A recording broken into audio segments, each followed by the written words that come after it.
Okay, testing. All right. Hey guys. Okay, so I want you guys to picture this. You're a high school senior. At the beginning of your last year of high school, you're probably thinking, wow, this is going to be easy, and I have nothing to worry about, right? As everyone would. Now, for the most part, you're right. For the first few weeks, all you have to worry about is just some homework assignments. Over the course of the first semester, however, you get assigned projects and quizzes, and then your first few tests are next week. Meaning you have to study for those. Practice for your sports starts up, and then final exams are around the corner, meaning you have to commit to those as well. As if your schedule wasn't busy enough already, you have to worry about a club because now you join that, and now you have no time to yourself. But as if things can get any worse, you now have an after-school job, meaning you have no time to relax at all.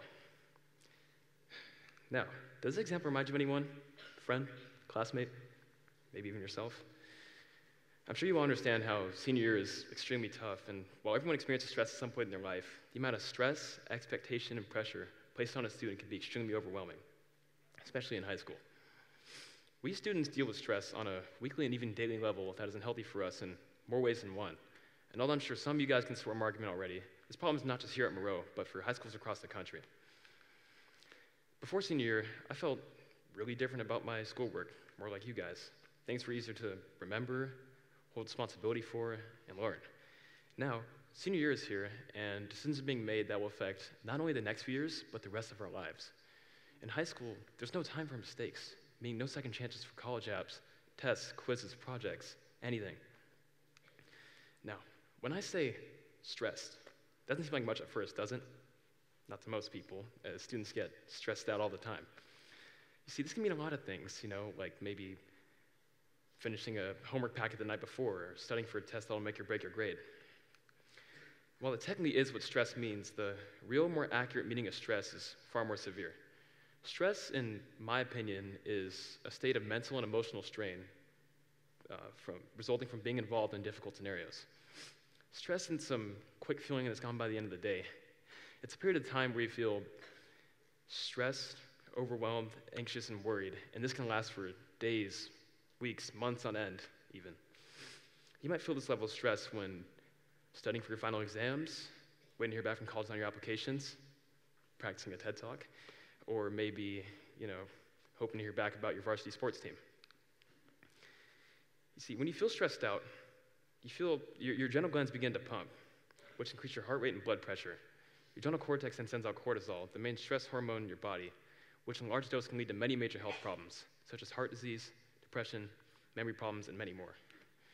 On the scientific level, stress actually functions as a rush of adrenaline, the same rush you feel when jumping out of a plane, going on a roller coaster, or watching a scary movie.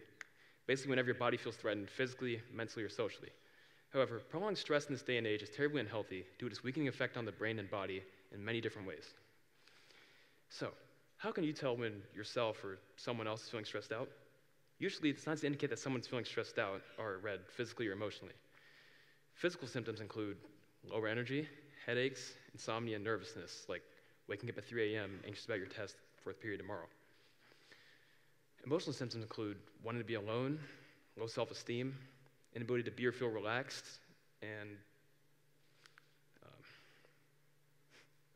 low self-appreciation.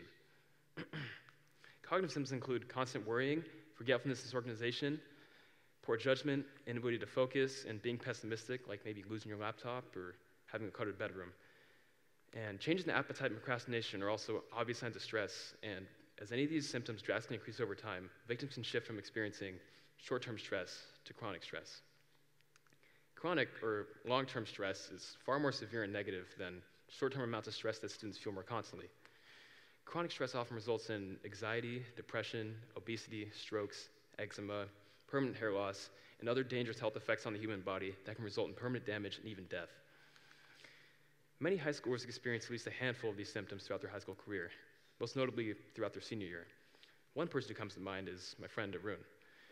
Constantly throughout high school, Arun's always been stressed out with his commitments, such as his AP government class and mock trial team.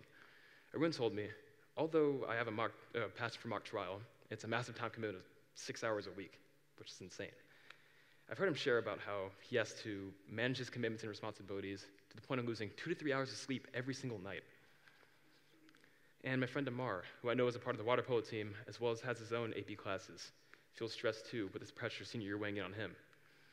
Another example is my brother, Ben, senior class president, who you guys probably know, who also feels overstressed at times.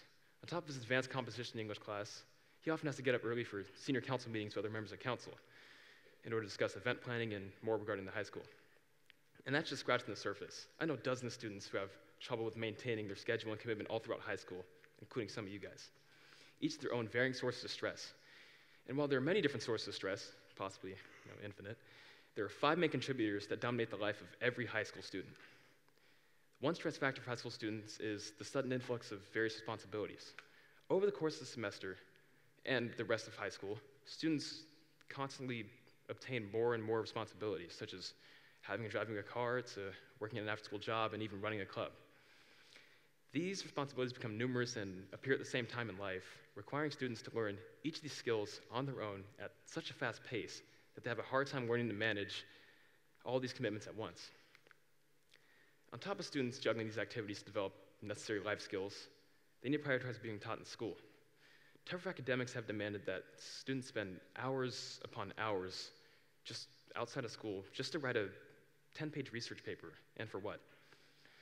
School has a learning curve where, over time, the workload for a student drastically spikes up, especially near high school years.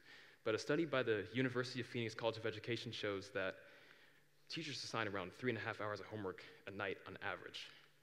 With an average of, 6 to 7 classes, students have to spend upwards of 21 hours a week just to finish homework. And I know homework is really important and it helps teach students how to learn the subject, but is it really helping anyone with anything, just repeating, or is it just busy work? Another contributor to stress is the pressure to get into college, specifically prestigious schools of higher recognition, like big-name colleges.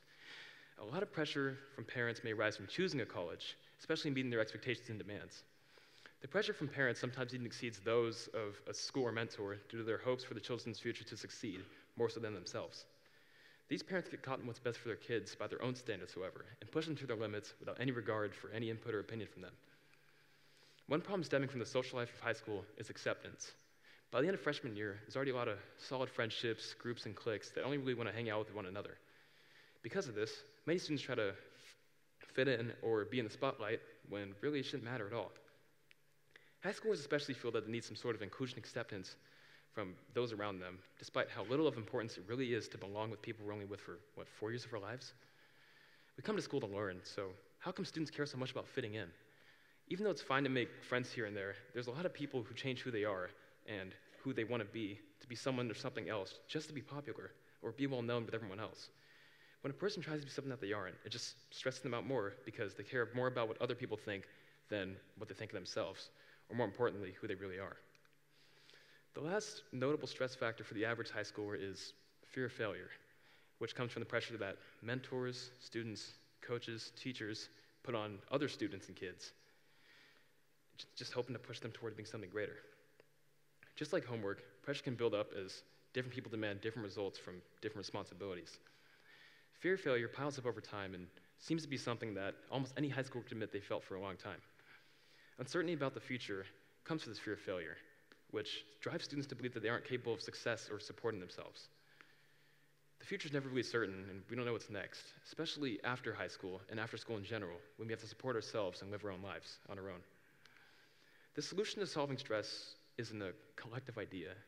It's not something that one person or one group can do. It's up to all of us in order to contribute to it in our own way, be it students, mentors, coaches, parents, everyone. So what can teachers do to solve this problem? Teachers should start considering their students' mental health.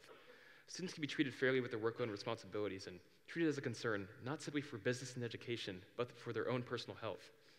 I think one way teachers can help this can be to start communicating with one another and manage the timing of tests. Many students experience multiple large assignments in a single night or maybe even week, having to cram until 2 a.m. in order to study for 2 tests, finish the history project, write the English essay, and still be up early for the next day. I feel that if teachers could listen to one another and work for the schedules and assignments collaboratively, then students would be able to prioritize more important homework and manage their workload more efficiently. And that's for us, the students. There's a lot of things we can do in order to de-stress. One strategy is to maintain healthy habits and take better care of yourself, physically and mentally. You'd actually be really surprised by how much of a great impact your diet and nutrition has on your health. Stress-free foods such as blueberries, avocados, and milk can help regulate our brain's neurotransmitters. For example, eating dark chocolate not only significantly reduces levels of cortisol, like I said before, the stress hormone, but it also contains serotonin, known as the happy chemical, which can bring feelings of well-being and general positivity to you every day. Even just a handful of cashews has enough serotonin as a dose of an antidepressant, such as Prozac. Something else to consider is your sleep schedule. Most of us can probably agree when I say that a lot of students experience, at most, 2 to 3 hours of sleep every night. Having a lack of sleep can weaken your ability to concentrate or learn, cause you to be easily upset or agitated, cause you to crave more junk food, make you more prone to acne, and many more consequences. To deal with this problem, we need to make sleep a priority. Setting a bedtime and sticking to it, committing to it, as well as turning off your phone earlier and generally finishing assignments ahead of time can help you reach the amount of sleep that doctors recommend and students need. Finding time for yourself, such as listening to music and Netflix or watching Netflix, can also reduce stress. Different hobbies and activities cater to your own interests, meaning that these techniques are different for everyone. For example, I might be able to relieve stress by drawing or playing piano, while my brother might by watching a movie or hanging out with friends. And it's different for everyone, so you guys have your own different ways to deal with this need. You can also practice meditation, which serves as a way to cope with stress in general, and really anyone can do it. My major religion teacher, Ms. Armstrong, taught our class how to do it and basically told the benefits of meditation, such as reducing stress, fighting addiction, and enhancing self-awareness, as well as many more benefits. I'm sure you've all heard of it before somewhere by now, and probably know how to.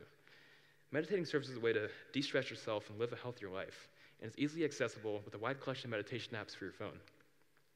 And it's for your friends who might be feeling stressed out also. You can step in and help them too. You can talk to them or give them some motivation or advice, or just tell them that they can do it. And I know that from personal experience that having someone tell you that you can do something is pretty reassuring.